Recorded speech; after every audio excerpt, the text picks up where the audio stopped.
Olá a todos vocês. Dando continuidade às aulas de mineralogia,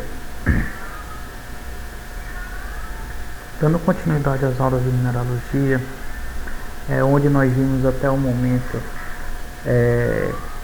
algumas propriedades físicas dos minerais, dentre elas hábito, cor, traço, sistemas cristalinos e dentre outras propriedades. Dando continuidade, uma das partes mais importantes da mineralogia é poder identificar a composição, tanto a parte química, a composição química e como esses minerais são formados, porque a partir desses dados, principalmente de formação mineralógica, podemos entender como é que foi formado todo o ambiente geológico, por quais processos esse ambiente passou até em tal momento, né? Então, para isso, nós temos que entender um pouco sobre a química dos minerais, né? E como que esses minerais estão sendo formados, em quais ambientes que eles estão sendo formados, para que a gente possa tentar entender e assim, quando estivermos em campo, entender melhor, conseguir formular uma ideia prévia do que está acontecendo naquele ambiente geológico, ou do que ocorreu, dos processos que ali foram passados ao longo do tempo, né? Então, nós observamos que existem vários tipos de minerais, né? Dentre eles, esmeralda, quartzo, feldespato, o ouro, cromita, atacamita, alita e em outros minerais. Esses minerais eles são formados em ambientes totalmente distintos, onde pressão, temperatura são diferenciadas, onde a litologia que os envolve é diferenciada. Então, para cada mineral, cada ambiente de formação e cada composição química, você vai ter uma formação de um mineral distinto. Então, nós vamos tentar entender e diferenciar a esses minerais, essas composições químicas, né, para podermos sim entender todo o processo de formação mineralógica, né? Então, os fenômenos que vão da origem aos minerais e que produzem sua concentração, formação de depósitos minerais, são diversos e complexos, né? De uma maneira geral, podem agrupá-los em dois processos principais. Quais são esses processos? São os processos primários e processos secundários. Os processos primários, eles estão intimamente relacionados às diversas atividades magmáticas. Então, assim, as rochas e os jazimentos de minerais úteis, eles vão se formar pela cristalização de magma, através de processos que operam em diversas profundidades na crosta da Terra. Então, aquilo que a gente já viu estudando na geologia, as primeiras rochas que foram formadas são rochas magmáticas. Então, quando elas estão sendo formadas, para dar origem a esse tipo de rocha, vão dar origem aos minerais. São os primeiros minerais formados, que foram formados na Terra. Então, são os minerais primários, são aqueles que partem do princípio onde eles se formam devido a esses processos primários, vulcanismo, magmatismo, né? Então, eles estão diretamente relacionados a isso, né? E esses processos, eles vão ser inacessíveis ao homem, né?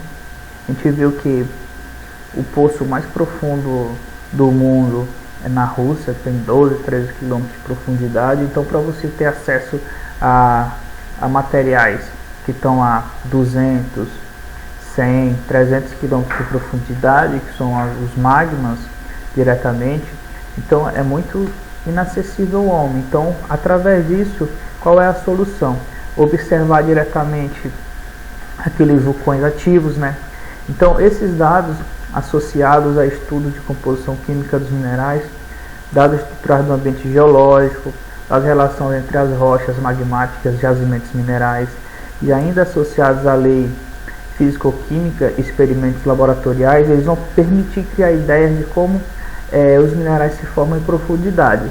Então, aplicando todo o conhecimento que a gente entende um pouco sobre os minerais, você consegue em laboratório criar alguns modelos de formações minerais através de pressão, temperatura, tudo aquilo que se conhece em subsuperfície. Então a gente tenta empregar isso para que possamos ter um modelo eficiente de como que se formam esses minerais. Então esse magma ele pode ser definido como uma massa viscosa constituída por uma fusão silicática complexa, compostos voláteis de óxido de hidrogênio, sulfeto de hidrogênio, óxido carbônico, gás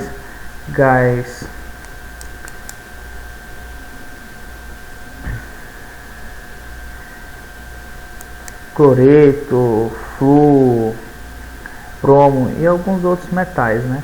Metais também como titânio, wolframio, chumbo, tântalo, nióbio, níquel, ferro, cromo, cobalto, cobre, platina, ouro, prata, né? Então, todos esses minerais que têm essa constituição, minerais de forma que participam de processos químicos, né, vão estar relacionados com esses metais, com outros elementos, né, que vão dar origem ao que? Alguns minerais. Minerais esses podem ser minerais que têm aquele elemento, né? Vamos supor a cassiterita. A cassiterita é um óxido de estânio, né? Ela é um mineral que contém o estânio.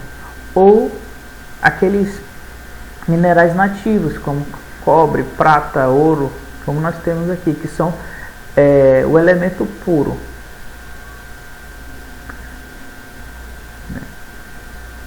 Então, nas câmaras magmáticas, aqui nós observamos um modelinho onde nós temos as câmaras magmáticas e onde nós temos o que? As fraturas, onde esse magma ele vai ascender a superfície, ou então ele vai ter uma válvula de escape de pressão na superfície. Então todo esse ambiente ele está sendo diretamente afetado devido a essas câmaras magmáticas, né?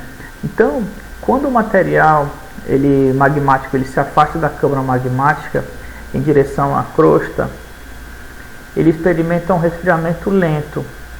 Ele vai se cristalizando e formando diversas rochas magmáticas.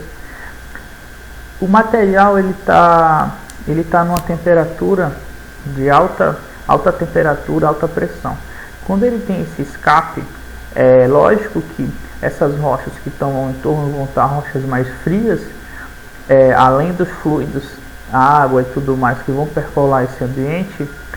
Quando esse magma escapa, ele vai ter uma leve diminuição de pressão de temperatura, conforme ele vai indo para a superfície, né? Por quê? Porque ele está se afastando da câmara magmática e a sua energia térmica está sendo, vamos dizer, roubada pelas rochas que estão ao seu entorno, né? Então ele vai ter o que? Um resfriamento lento, né? Então nesse conduto, que é o conduto vulcânico, ele vai ter o que? Vai ter uma cristalização lenta e também vai formando algumas rochas magmáticas, minerais magmáticos ao longo desse canal, né? Nessa primeira fase de cristalização, eles vão se formar as rochas básicas e rochas ultrabásicas, dunitos, peridotitos, piroxenitos, gabros, etc., onde ocorre a concentração de certos metais pesados, cromo, níquel, cobalto, cobre, platina, sob a forma de sulfetos, óxidos ou sob a forma nativa. Se a gente for estudar um pouquinho sobre a química magmática, sobre a temperatura dos magmas, os magmas vão ter temperaturas mais elevadas, né? E as rochas de maior temperatura, daquelas que se cristalizam primeiro, são as rochas básicas e ultrabásicas, né? Então, por isso que, como ele diz aqui, vai ser as primeiras rochas vão ser a se cristalizar, né? E esses minerais máficos, que são os básicos e ultrabásicos que dão origem a essas rochas, que vão se cristalizar inicialmente, que são os minerais mais pesados, os minerais mais densos. E nesses minerais se encontram o cromo, o níquel, o cobalto, cobre. Então são os primeiros a se cristalizarem, a formarem rocha, né? Dando origem a uma possível mineralização, né? Então, como por exemplo na Bahia existem alguns jazimentos de cromita, né? Que é o óxido de cromo e ferro, lá em Campo Formoso, né? Também temos o sulfeto de níquel, que é a milerita. No Canadá também, onde nós temos um dos maiores depósitos de cromo, que é lá em Sudbury, né? Platina nativa e sulfetos em Bushwood, na África do Sul também, onde nós temos um dos outros depósitos maiores de cromita, né?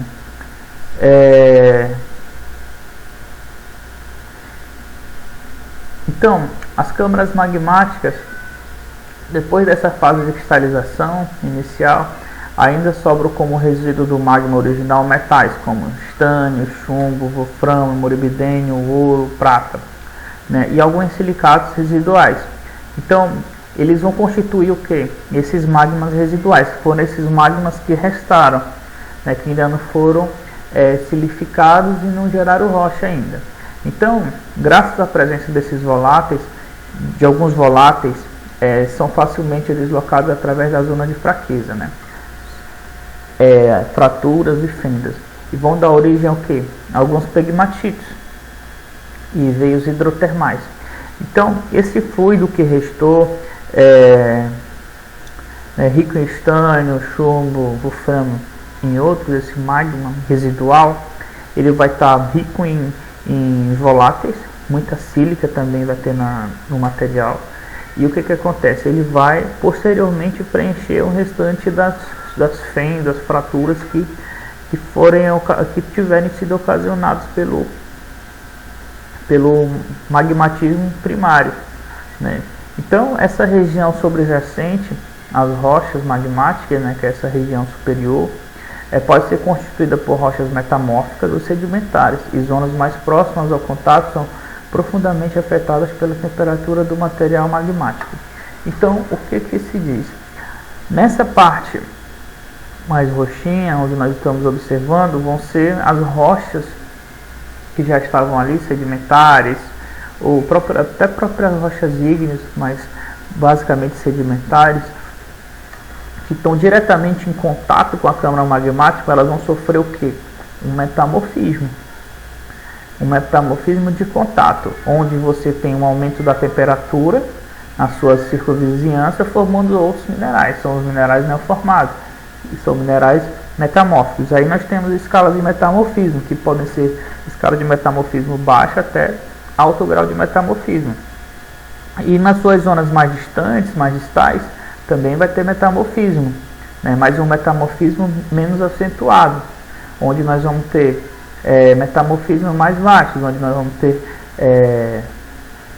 silicitas, ardósias e alguns outros rochas de metamorfismo baixo.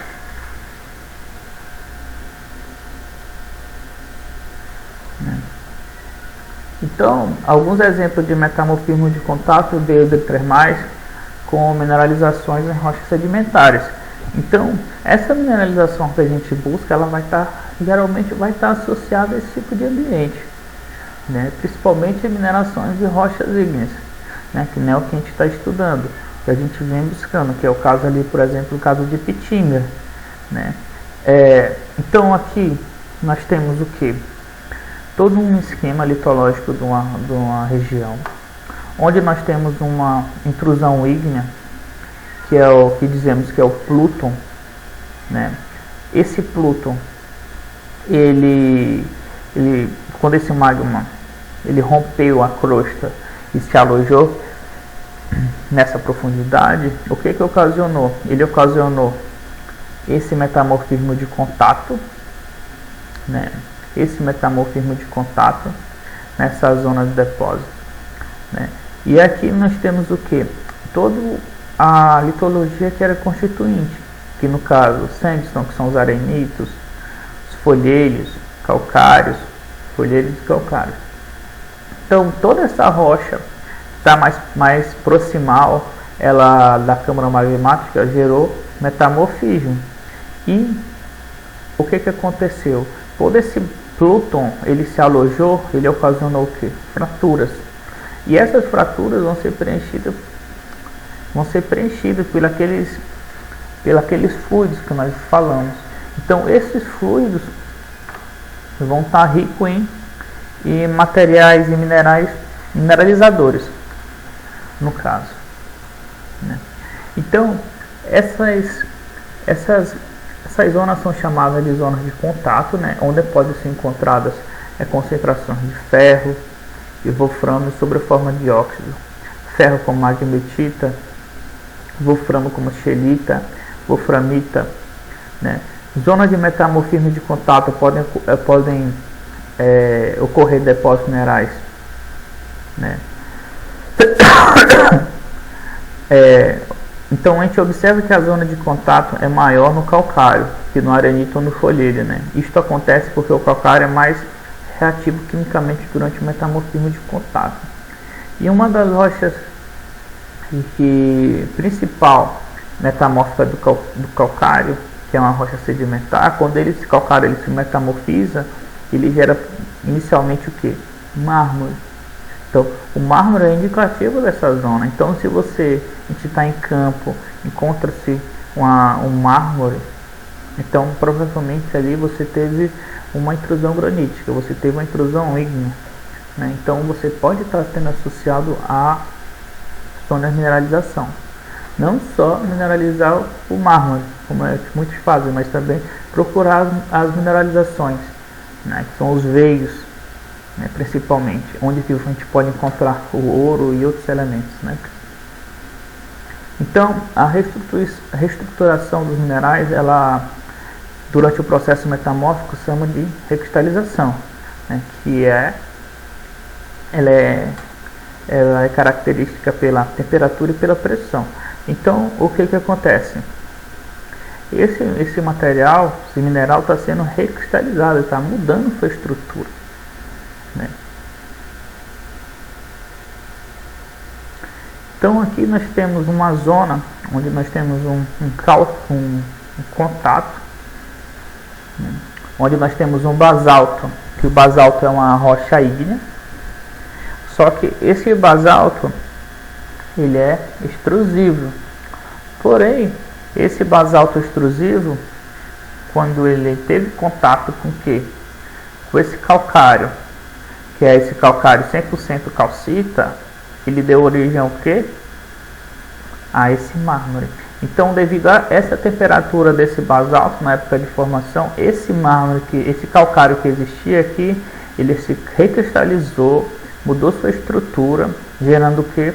Uma rocha metamórfica, no caso, o mármore e o calcário.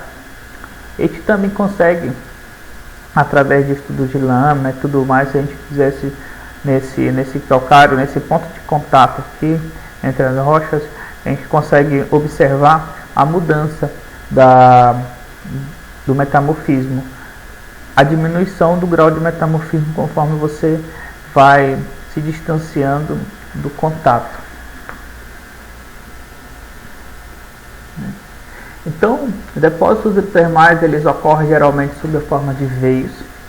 São divididos em 3 tipos principais, de acordo com a temperatura e profundidade de formação, né? São eles, os veios hipotermais, que vão ser temperatura entre 500 e 300 graus Celsius, são os mais profundos. Nesse tipo podem ser encontradas concentrações de wolframio, de estânio, sob a forma de óxidos, quelita, wolframita, casterita, ferro e molibdênio sob a forma de sulfetos, que é a pirita, molibdenita, né? Veios mesotermais, temperatura entre 300 e 150 graus Celsius, constituem jazidas de profundidade média em relação às hipotermais, né?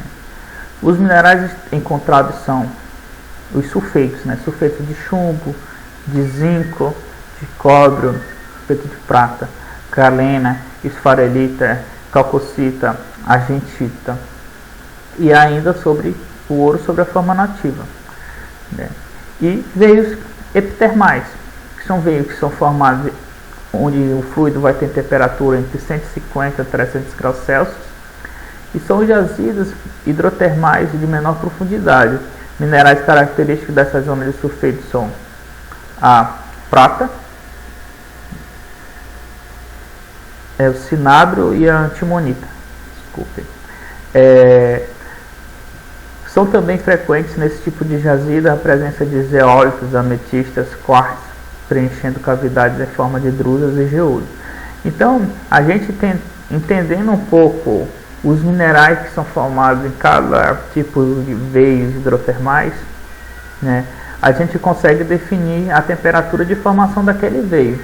Por exemplo, se a gente está em campo, a gente encontra um veio hidrotermal, onde a gente consegue encontrar, por exemplo, um sulfeto de chumbo. Então a gente já vai conseguir determinar qual a temperatura de formação daquele veio. Então a gente já pode tentar associar qual a mineralização daquele veio. Pode estar associado àquele veio, né? Então a gente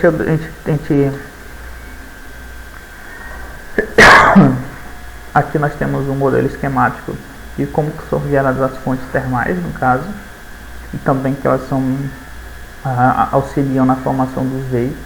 Onde nós temos aqui uma câmara magmática.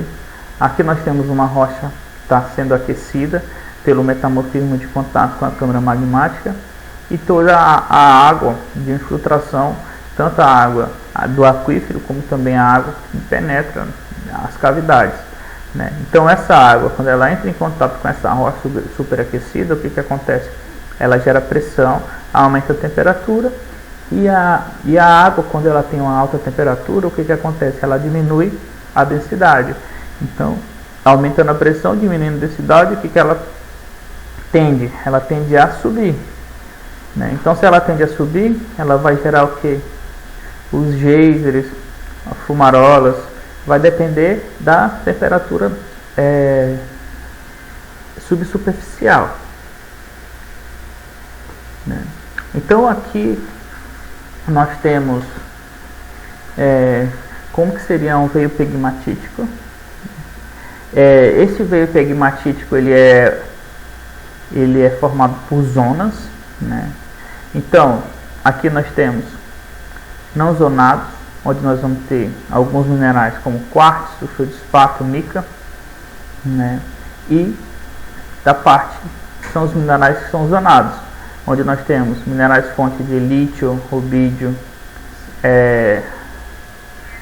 césio, tungstênio, berílio, os TRs, nióbio, tântalo, urânio, tório, zircônio, né?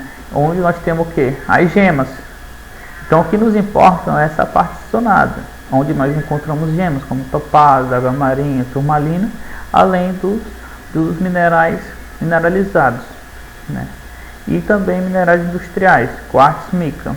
Então aqui a gente consegue determinar no veio hidrotermal, nos seus pegmatitos, né?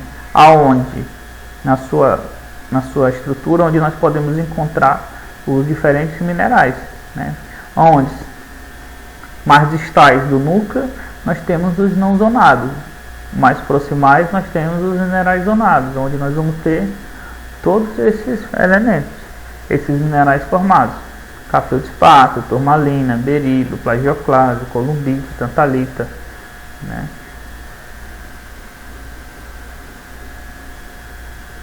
Então aqui nós estamos observando o que? Nós temos veio pegmatito, onde nós temos quartzo, feldespato e berílio. Então aqui a gente consegue determinar uma zonação. Aqui também temos a mica, uma zonação para esses minerais. Nós estamos observando uma extração de quartzo rosa, que é um pegmatito. Então nós observamos que é um veio enorme, né? Por causa de tanto pegmatito assim, tanto quartzo rosa, Isso é lá na Paraíba, né? Então, aqui nós temos um exemplo básico de como são a formação dos minerais, né? Então, aqui nós temos superficial, onde nós temos o que? Os níveis de água subterrânea, zonas de oxidação, zonas de enriquecimento, onde são gerados o que? Zonas de minerais primários, sulfetos, cristais e óxidos, né? Aqui nós temos nas fontes termais, onde nós podemos ter o que? Aqui nós estamos observando o solo, perspectiva do solo por profundidade, né? A zona magmática, na proximidade da zona magmática, onde nós temos um metamorfismo de contato maior, que no caso é a zona de contato aqui que ele diz, né? Nós podemos ter o que? Os sulfetos de níquel, de cobre, os óxidos de crômio. A próxima nós temos a zona hipotermal, né? Que é entre 500 e 300 graus Celsius, onde nós temos os veios. Esses veios podem estar enriquecidos em óxido de wolframio, de estânio, sulfetos de ferro, molibdênio, óxido de ferro, wolframio, né? Também temos essa zona mesotermal, né, onde nós temos algumas alterações. Também temos ocorrências de minerais de sulfetos de chumbo, de zinco, de cobre, de prata. Também temos a formação de ouro nativo nessa localidade, nessa zona. E na zona mais superficial, que é a zona epitermal, que é de 150 a 50 graus Celsius, né, nós temos o que? Druas, sulfetos de HG e SB aqui, né? Então nós temos as fontes hipotermais e aqui seriam o que? Os pegmatitos, né? Quartzo, espaço, níquel e alguns minerais acessórios. Então esse seria um modelo esquemático, né, da mineralização ocasionada de metamorfismo de contato, hidrotermalismo associado.